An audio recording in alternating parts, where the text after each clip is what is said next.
Hello student, कैसे हैं आप सभी। उम्मीद करता हूं आप सभी अच्छे हैं। I am Deepak Kumar. I am assistant professor, department of economics in NBGSM college Sohna. Students, हम हमारा एक नया चैप्टर स्टार्ट करने जा रहे हैं, ओलिगोपोली मार्केट, जिसको हम हिंदी में बोलते हैं अल्पाधिकार बाजार।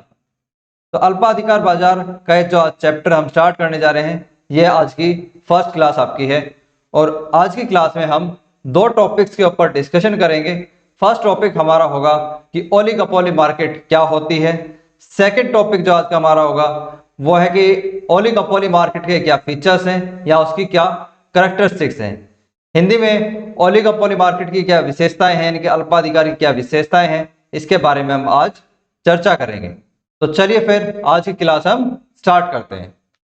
फर्स्ट क्वेश्चन जो हमारे पास यहाँ पर आता है वो आता है कि ओलिगोपोली मार्केट या अल्पाधिकार बाजार क्या होता है। तो देखिए, मार्केट की ये ऐसी सिचुएशन है, ऐसी कंडीशन है जहां पर किसी गुड के फ्यू नंबर ऑफ सेलर होते हैं, यानी कि सिर्फ कुछ ही यहाँ पर विक्रेता होते हैं। अब यहाँ पर जो फ्यू की हम बात कर रहे हैं, यानी कि जिसको हम हिंदी में कुछ बोल रहे हैं, तो यहाँ पर इसका कोई नंबर सर्टेन नहीं है, कोई नंबर निश्चित नहीं है।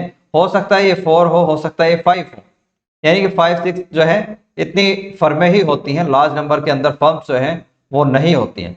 जब हम बात करते हैं ओलिगोपोली की, तो ओलिगोपोली जो कि एक इंग्लिश लैंग्वेज का वर्ड है, ये ग्रीक लैंग्वेज के दो वर्ड से मिलकर बना। फर्स्ट जो आपके पास वर्ड होता है वो होता है ओलिगो, जिसका हिंदी में जो या इंग्लिश में जब मीनिंग की बात करें तो इसका मीनिंग होता है फ्यू, जिसको हिंदी में हम बोलते हैं कुछ। और जो पोली है, पोली का जो इंग्लिश में मीनिंग होता है वो है कंट्रोल, जिसको हम हिंदी में बोलते हैं नियंत्रण। तो सिंपल जो इसका मीनिंग है यहाँ पर निकल के हमारे पास आता है कि ओलिगोपोली मार्केट की एक ऐसी कंडीशन होती है जहां पर एक जो होमोजीनियस गुड या डिफरेंशियल गुड्स, यानी कि समरूप वस्तुएं या वस्तु विभेद, दोनों ही कंडीशन इसके अंदर हो सकती हैं कि आपके पास जो वस्तु है वो समरूप भी हो सकती है और जो वस्तु विभेद है वो भी इसके अंदर पाया जा सकता है।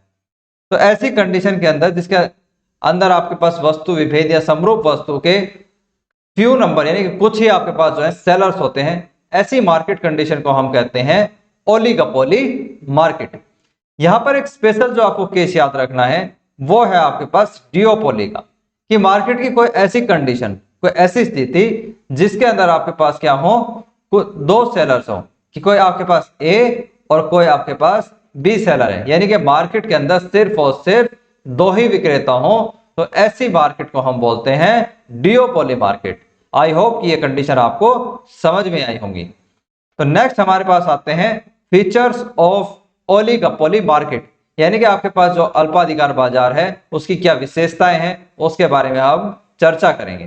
तो फर्स्ट हमारे पास यहां पर आता है फ्यू नंबर ऑफ सेलर्स और मैनी बायर्स, यानी कि आपके पास जो सेलर्स हो, जो विक्रेता है वो कुछ होते हैं, यानी कि फ्यू नंबर्स के अंदर होते हैं। लेकिन जब हम बायर यानी कि क्रेता की हम बात अगर करें तो क्रेता हमारे पास अधिक संख्या में होंगे। तो ये इस टाइप के जो है होते हैं। अगर एग्जांपल के तौर पे लें तो जैसे ये हमारे पास क्या है, सेलर्स हैं, कि ये आपके पास ए बी सी और डी, ये हमारे पास कुछ सेलर्स हैं।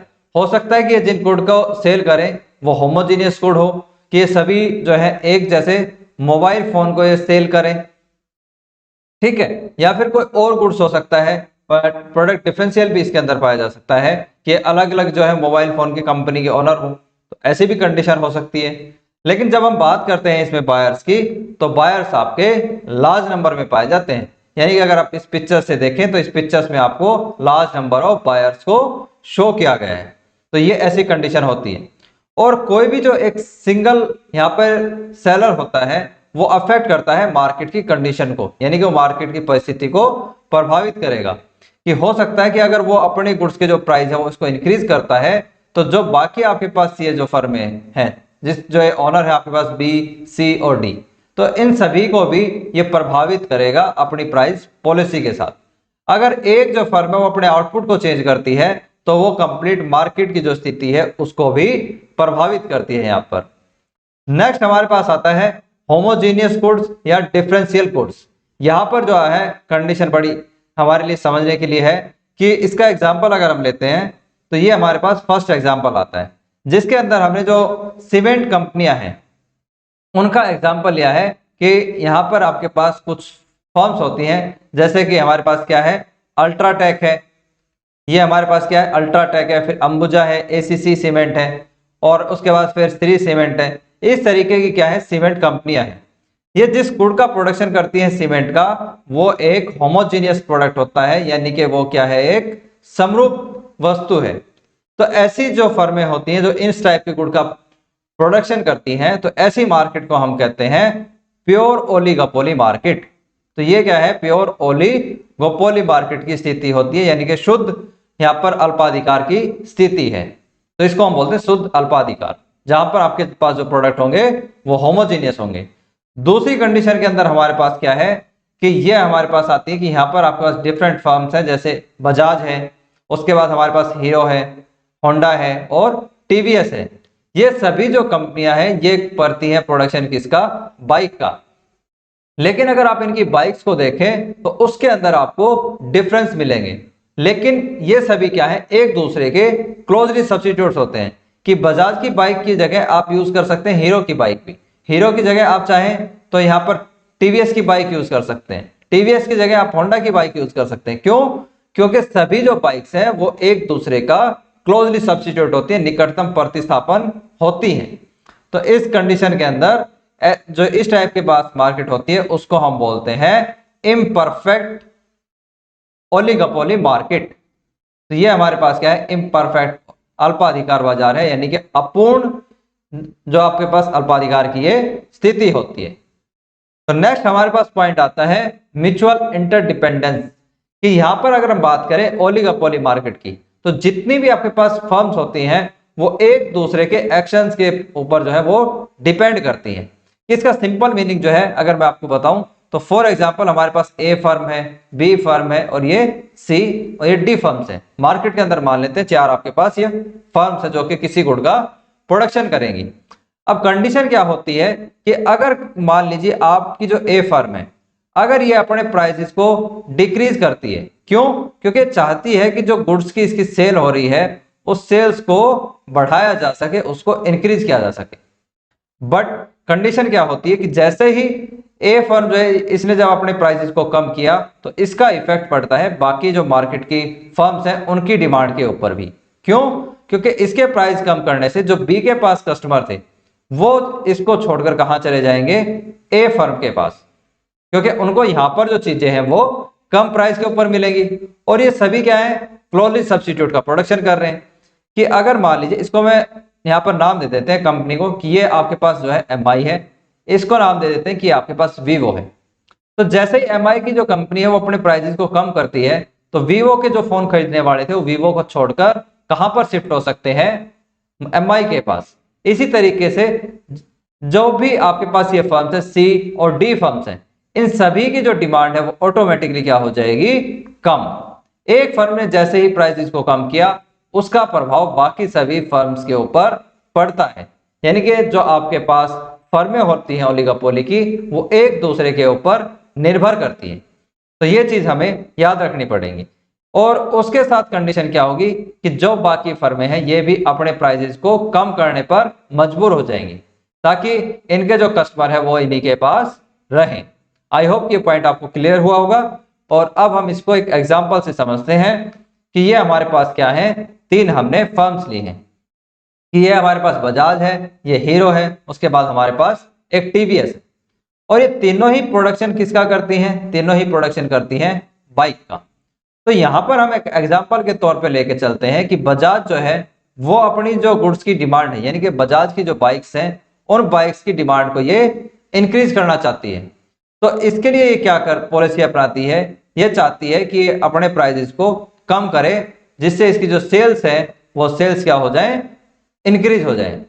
तो जैसे ही ये प्राइसेस को कम करती है बजाज, तो एक तो इसकी जो यहाँ पर गुड्स की डिमांड है वो डिमांड क्या हो जाएगी, बढ़ जाएगी। यानी कि जो बजाज की बाइक्स हैं वो ज्यादा सेल होनी स्टार्ट हो जाती है।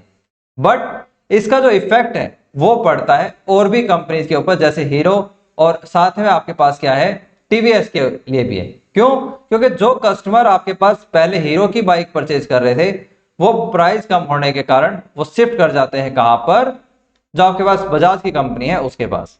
और इसी तरीके से जो टीवीएस के कस्टमर थे वो भी कहां चले जाएंगे, जो बजाज की कंपनी है उसके पास। तो ओवरऑल जो आपके पास यहां पर अगर हम बात करते हैं हीरो की और टीवीएस की, तो इन दोनों कंपनीज की जो डिमांड थी बाइक्स की वो क्या हो जाएगी, कम। तो ऐसी परिस्थिति में जो फर्म्स है वो हमेशा ध्यान रखती है कि वो दूसरी कंपनी के जो प्राइसेज है वहां पर कैसे चल रहे हैं। तो आई होप कि ये पॉइंट आपको क्लियर हुआ होगा कि ये एक दूसरे के ऊपर जो है वो निर्भर करती हैं। नेक्स्ट हमारे पास जो पॉइंट आता है वो है लैक ऑफ यूनिफॉर्मिटी, यानी कि जो फर्म का यहाँ पे साइज होता है, यानी कि जो उनमें समरूपता होती है, इसको हम बोलते हैं समरूपता, कि जो फर्म के साइज हैं उसमें किस प्रकार का जो अंतर है वो होता है या नहीं होता है। तो यहाँ पर हम इसको एक एग्जाम्पल से समझते हैं कि ये हमारे पास क्या है, तीन जो है अलग अलग कंपनीज हैं। एक आपके पास है मारुति सुजुकी, एक हमारे पास है, हमने बी को लिया है महिंद्रा, और सी कंपनी है हमारे पास टाटा मोटर्स। लेकिन अगर हम यहाँ पर एग्जाम्पल के तौर पे लें तो आप देखेंगे कि जो स्मॉल आपके पास कार का जो सेगमेंट होता है, यानी कि जो स्मॉल कार के जो मार्केट है, तो उस मार्केट के अंदर ज्यादातर जो आपके पास कार मिलेंगी, लगभग 86% जो मार्केट है वो होती है सिर्फ और सिर्फ मारुति सुजुकी के पास। यानी कि स्मॉल कार की जो आपके पास मार्केट है उसके ऊपर एक तरीके से पूरा कंट्रोल है किसका, मारुति सुजुकी का। और जो बाकी आपके पास एक कंपनी है जैसे कि महिंद्रा और हमारे पास टाटा मोटर्स, ये क्या है, इनका एक छोटा सा जो पार्ट है वो इन सेगमेंट के अंदर होता है।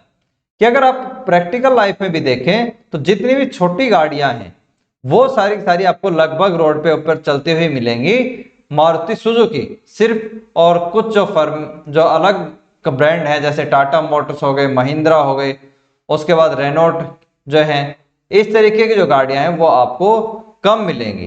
तो यहाँ पर जो है हम कह सकते हैं कि जो फर्म का साइज होता है वो ओलिगोपोली मार्केट के अंदर अलग अलग होता है, उसमें यूनिफॉर्मिटी नहीं होती है, उसमें समरूपता नहीं होती है। कि यहाँ पर आपके पास जो ये मारुति सुजुकी है, ये मारुति सुजुकी आपके पास एक बड़ी कंपनी होती है, ठीक है। तो इस तरीके से ये जरूरी नहीं है कि जो यहाँ पर साइज होगा फर्म्स का वो इक्वल होता है। साइज जो है वो स्मॉल भी हो सकता है और बिग भी हो सकता है। तो कुछ फर्में मार्केट के अंदर बड़ी भी होंगी, कुछ मार्केट के अंदर छोटी फर्म्स भी काम करती हैं। यहाँ पर जो हमारे पास नेक्स्ट आता है एडवर्टाइजमेंट, यानी कि विज्ञापन।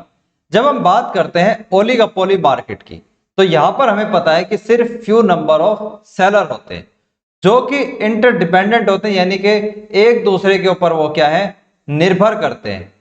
तो ऐसी कंडीशन के अंदर यहां पर एडवर्टाइजमेंट जो है एक इंपॉर्टेंट रोल हो जाता है अगर उन्हें अपने गुड्स की सेल्स को बढ़ाना है या अपने जो गुड्स की डिमांड को मार्केट के अंदर इंक्रीज करना है। तो ऐसे कंडीशन के अंदर उनके पास एक ही सॉल्यूशन होता है कि वो ज्यादा से ज्यादा एडवर्टाइजमेंट करें, क्योंकि प्राइसेस वो कम कर नहीं सकते, वो उसके बारे में हम ऑलरेडी डिटेल में अभी पढ़ चुके हैं। और साथ में जो है यहाँ पर उनके पास एक ही सॉल्यूशन बचेगा कि वो एडवर्टाइजमेंट करें। इससे रिलेटेड प्रोफेसर बोवन ने एक बहुत ही अच्छी बात कही थी, और इन्होंने कहा कि जो ओलिगोपोली मार्केट है उसके अंदर एडवर्टाइजमेंट मोस्ट इंपॉर्टेंट चीज है, यानी कि सबसे महत्वपूर्ण बात होती है। कि यहाँ पर जो आपके पास ओलिगोपोली फर्म्स होंगी, कि फॉर एग्जांपल यहाँ पर आपके पास क्या है, दो फर्म्स को हम लेते हैं कि एक आपके पास ये ए है और एक हमारे पास क्या है, बी फर्म्स है।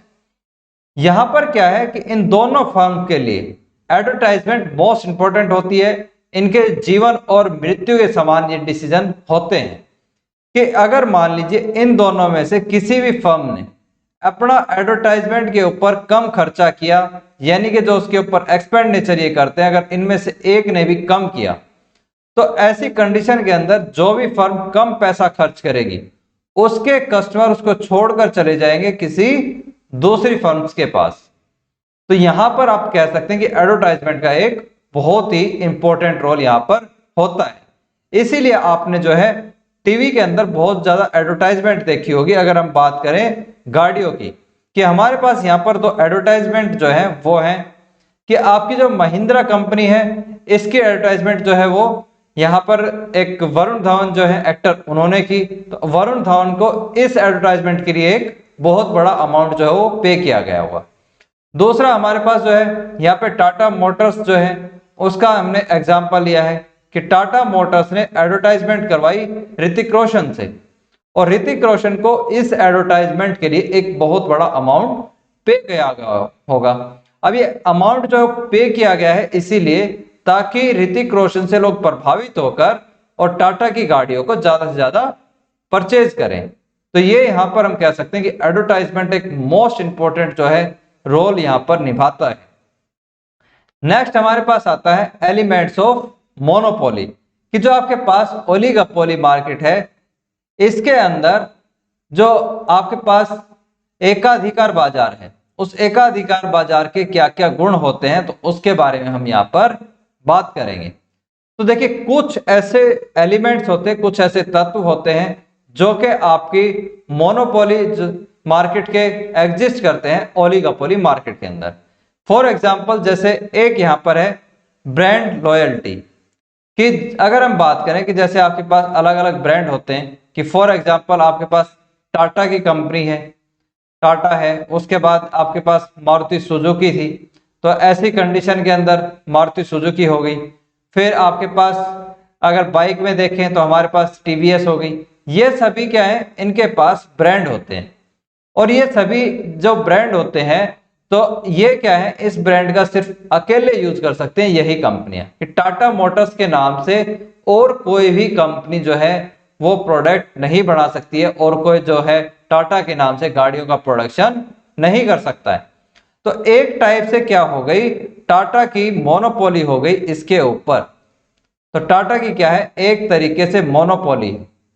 तो ऐसी कंडीशन के अंदर जो फर्म्स होती हैं उनके पास कुछ ना कुछ एलिमेंट दिखते हैं कि वो मोनोपोली मार्केट के हैं, और ये कहीं ना कहीं एक लिमिट तक की जो है प्राइस का डिसीजन जो है वो भी अपने आप ले सकती हैं। बट अगर रियलिटी की बात करें तो इनके जो डिसीजन होते हैं वो दूसरी फर्म से प्रभावित होते हैं कि उनके अंदर प्राइजेस किस तरीके से लिए जा रहे हैं।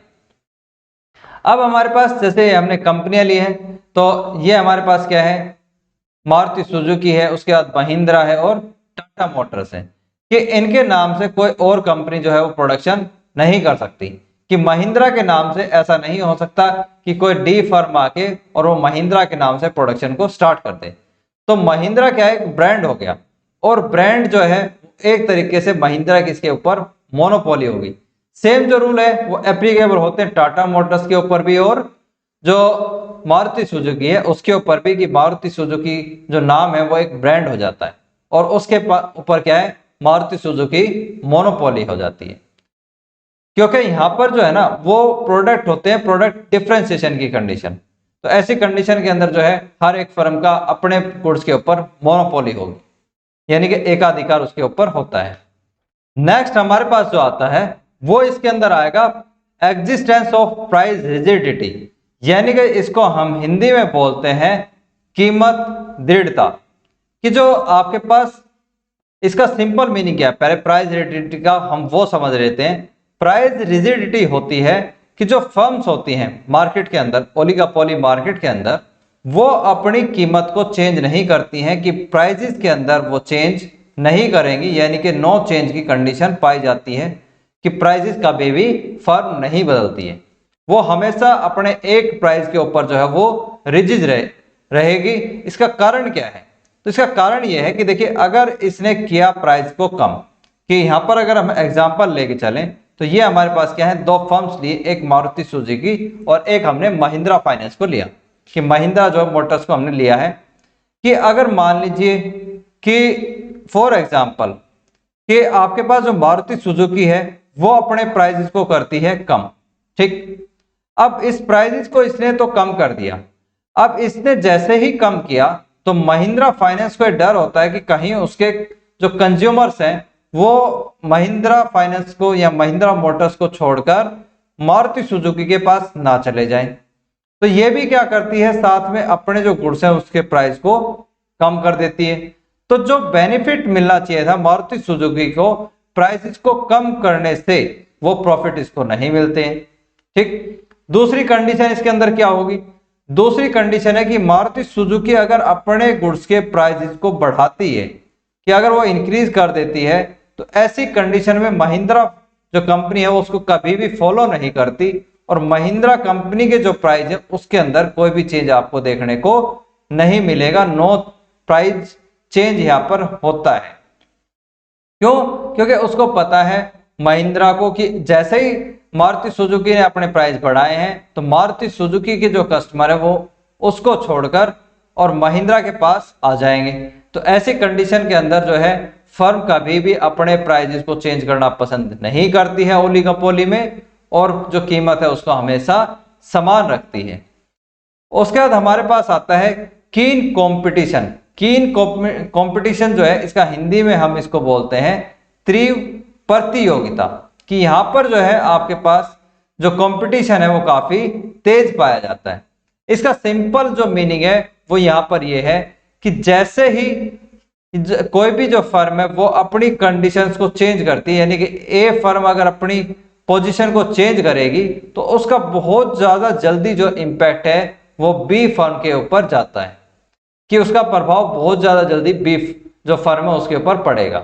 इसका कारण क्या है? इसका कारण यह है कि मार्केट के अंदर जो फर्में हैं जो काम कर रही हैं वो काफी कम जो है नंबर्स में होती हैं, और सभी को पता होता है कि एक जो फर्म है अगर वो कुछ भी अपनी पॉलिसी में चेंज करती है तो उसका इमीडिएटली इफेक्ट आता है दूसरी फर्म के ऊपर।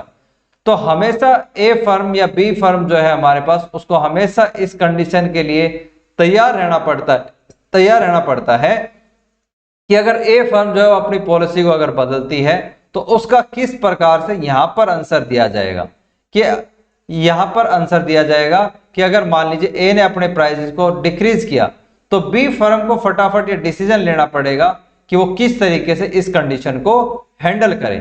तो ये जो है कंडीशन काफी तीव्र कंपटीशन की हम बोलते हैं, कि यहाँ पे काफी तीव्र प्रतियोगिता पाई जाती है। नेक्स्ट हमारे पास आता है अनसर्टेनिटी, कि आपके पास जो ओलिगोपोली मार्केट है इसमें बहुत ज्यादा बड़ी मात्रा में अनसर्टेनिटी पाई जाती है, यानी कि अनिश्चितता पाई जाती है कि ए जो फर्म है और बी फर्म जो है वो किस तरीके से रिएक्ट करेंगी, उसके बारे में यहाँ पर प्रिडिक्शंस नहीं लगाई जा सकती हैं। ये यहाँ पर एक कंडीशन आती है। उसके बाद हमारे पास आता है existence of non profit motive, कि आपके पास जो गैर लाभ जो उद्देश्य हैं वो क्या होते हैं। यहाँ पर गैर लाभ की जो स्थिति है उसके बारे में भी बात करी गई कि उद्देश्य क्या होते हैं। तो यहाँ पर एक इंपॉर्टेंट जो चीज है ओलिगोपोली मार्केट में समझने की, कि कंपनियां कभी भी जो ज्यादा है वो प्रॉफिट के ऊपर कंसंट्रेशन नहीं करती, और ज्यादा हम हर समय जो है प्रॉफिट अचीव करने की कोशिश नहीं करती हैं, और ना ही वो हमेशा अपने जो प्रॉफिट है उनको मैक्सिमम करने की कोशिश करेंगी। बल्कि इसके अलावा भी यहाँ पर चीजें होती हैं कि जो फर्म है वो काम कर सकती है सेल्स मैक्सिमाइजेशन का, कि यहाँ पर जो विक्रय है उस विक्रय को यहाँ पर फर्म जो है वो बढ़ाने की कोशिश करती है हमेशा, कि कैसे आप जो है ज्यादा से ज्यादा चीजें मार्केट के अंदर सेल करें उसके लिए ट्राई करती है। प्लस जो रिस्क मिनिमम है उसको करने की कोशिश करती है, कि जो उसके जोखिम होते हैं उन जोखिमों को कैसे कम किया जा सकता है।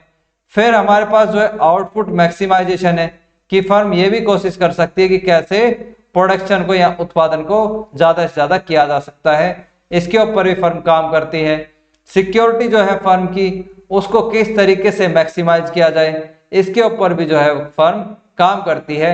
जैसे कि अगर हम बात करें कि आपने जब परफेक्ट कंपटीशन या हमने पढ़ा था मोनोपोली मार्केट, उस कंडीशन के अंदर हमने चीजें देखी थी कि आपके पास हर मार्केट में जो है प्रॉफिट को मैक्सिमाइज करने की बात कही थी, कि फर्म का मोटिव होता है कि प्रॉफिट्स को बढ़ाया जाए, कि किस तरीके से अपने जो लाभ है उनको अधिकतम किया जाए। बट ओलिगोपोली मार्केट में ऐसा नहीं होता है। ओलिगोपोली मार्केट में जो फर्म्स हैं वो दूसरे उद्देश्यों के लिए भी काम करती हैं, दूसरे मोटिव के लिए भी वो काम करेंगी। अब अगर हम बात करें सम बैरियर्स की, तो अभी तक अगर हम बात करें तो परफेक्ट कंपटीशन मार्केट के अंदर फ्री एंट्री और एग्जिट होते थे, कि जो कभी भी जो फर्म है वो फ्रीली एंट्री कर सकती है और फ्रीली क्या है वो मार्केट को छोड़कर जा भी सकती थी, यानी कि एग्जिट भी जो है वो आसानी से कर सकती है। मोनोपोली मार्केट के अंदर कोई भी जो फर्म है वो एंट्री नहीं कर सकती थी, तो यहाँ पर क्या थी, नो एंट्री की कंडीशन होती थी। जब हमने मोनोपोलिस्टिक कंपटीशन की बात करी तो वहां पर भी जो स्थिति थी वो फ्री एंट्री और फ्री एग्जिट की कंडीशन थी। तो ये हमने चीजें जो है अभी तक वहां पर स्टडी करी थी कि फ्री एंट्री है और फ्री एग्जिट भी जो है यहाँ पर हो सकता था। लेकिन अगर हम बात करें ओलिगोपोली मार्केट की, यानी कि अल्पाधिकार बाजार की, तो इसके अंदर कंडीशन ये है कि जो मार्केट के अंदर फर्म्स हैं, लीगली तो आप उन्हें एंट्री करने से नहीं रोक सकते कि कोई भी जो फर्म है वो एंट्री कर सकती है, बट यहां पर एक जो मोस्ट इंपॉर्टेंट चीज आती है वो ये आती है कि नई जो फर्म है वो मार्केट के अंदर एंट्री बहुत ही कम मात्रा में करती हैं। इसके रीजन भी हैं। तो सबसे पहले जो रीजन है वो आता है आपका इकोनॉमिक ऑफ स्केल, यानी कि जो कुछ फर्म्स यहाँ पे काम कर रही हैं उसे आर्थिक लाभ होते हैं, यानी कि जो उसके पास अगर हम बात करें आर्थिक लाभ किस प्रकार के हैं कि जो फर्म मार्केट के अंदर लंबे टाइम पीरियड से काम कर रही है तो उसकी जो कॉस्ट आती है वो कम आती है, प्लस जो उसको एक्सटर्नल चीजें हैं जैसे बैंक से लोन है, या फिर अगर हम बात करें इजीली लेबर की है, इजीली आपके पास कैपिटल है, वो ये सारी चीजें उसको आसानी से मिल जाती हैं, तो ये उसको बेनिफिट होता है। प्लस एक यहाँ पर जो चीज आती है वो आती है एब्सोल्यूट कॉस्ट एडवांटेज की, कि जो आपके पास पुरानी फर्म्स हैं जैसे कि न्यू, अगर हम ओल्ड फर्म्स की बात करें तो उस कंडीशन में क्या होता है कि ओल्ड फर्म्स जब उत्पादन करती हैं तो वहां पर उनकी जो कॉस्ट आएगी वो कॉस्ट आती है कम। तो अगर आपने कोई भी जो न्यू फर्म अगर जब वो एंट्री करेगी तो उसकी कॉस्ट क्या है, यहाँ पर ज्यादा आती है। तो ऐसी स्थिति के अंदर फर्म्स का मार्केट के अंदर टिके रहना लगभग नामुमकिन होता है, इसलिए नई फर्म्स जो है वो हमेशा मार्केट से बाहर रहना पसंद करते हैं और मार्केट के अंदर बहुत ही कम ऐसी कंडीशंस होती हैं जिसके अंदर वो एंट्री करेगी। साथ में इसके अंदर आता है पेटेंट राइट्स भी होते हैं कि कुछ आपके पास कानूनी रूल हैं जिसके ऊपर पेटेंट्स लिए होते हैं कंपनी ने, तो वो भी एक कारण हो जाता है। फिर आपके पास जो रॉ मटेरियल यानी कि जो कच्चा साधन है उसके ऊपर जो पुरानी जो फर्में हैं उनका एक तरीके से कंट्रोल होता है, तो वहां पर भी आप एंट्री करना आपके लिए पॉसिबल नहीं होता। तो ये बहुत सारी कंडीशंस हैं। अगर हम एग्जांपल के तौर पे लें तो हमारे पास क्या है, ये एक बाइक की इंडस्ट्री है और इस बाइक की इंडस्ट्री के अंदर डिफरेंट जो फर्म है, बजाज, उसके बाद हीरो है, होंडा है और टीवीएस है, ये जो है ओल्ड फर्म्स होती हैं जो कि मार्केट के अंदर काम कर रही हैं। ठीक है, अब इनको क्या है, बहुत सारे बेनिफिट्स होते हैं कि एक तो यहाँ पर जो इनकी कॉस्ट ऑफ प्रोडक्शन है वो कम आएगी, एडवांटेज है इनको। दूसरा, इनका कुछ गुड्स के ऊपर पेटेंट भी होता है। फिर जो इनके रॉ मटेरियल आते हैं उनके ऊपर भी इनका कंट्रोल होगा। तो हमारे पास क्या है, मान लेते हैं कि जो सुजुकी है, सुजुकी कंपनी एंट्री करना चाहती है इस बाइक की मार्केट के अंदर, बट ये जो कुछ बैरियर्स हैं इस बैरियर के कारण मार्केट के अंदर वो एंट्री नहीं कर पाएगी। ये बैरियर्स जो है आपके हो सकते हैं कि पेटेंट राइट्स हो सकता है गवर्नमेंट ने कुछ ऐसे रूल्स बनाए हैं, तो जो नई फर्म्स है वो मार्केट के अंदर एंट्री नहीं कर पाती है। तो ये थी आज की आपकी वीडियो क्लास और उम्मीद है आपको क्लास पसंद आई होगी। अगर आपको क्लास पसंद आई है तो इस क्लास को हम किस तरीके से और इम्प्रूव कर सकते हैं, तो इसके रिगार्डिंग आपके पास जो भी वैल्यूएबल सजेशंस हो आपके, वो हमें कमेंट बॉक्स में जरूर बताएं। Then stay safe and healthy. Thank you for watching.